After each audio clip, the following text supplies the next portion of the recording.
তিনিও চলে গেলে, আচ্ছা অনেক হুজুররা চলে গেছে, আমি আপনি বেঁচে আছি, হয়তো আমারও রাগ এসে যাবে, কোনদিন না কোনদিন চলে যেতে হবে।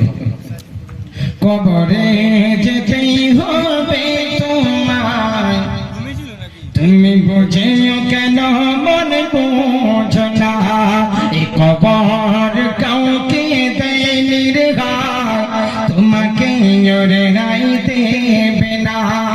চাহিয়া দেখো তুমি পিছু ফিরে, একের পর কি সব গেছে ঘরে, সেটা হতে কেউ আর ফিরে না। কবর যে তার শেষ ঠিকানা। দাদু চলে গেল, দাদি চলে গেল, নানা চলে গেল, নানি চলে গেল, কারো বিবি চলে গেল, কারো ছেলে মেয়ে চলে গেল, বাপ মা চলে গেল। কেউ ভাই এসছে নাকি ফিরে?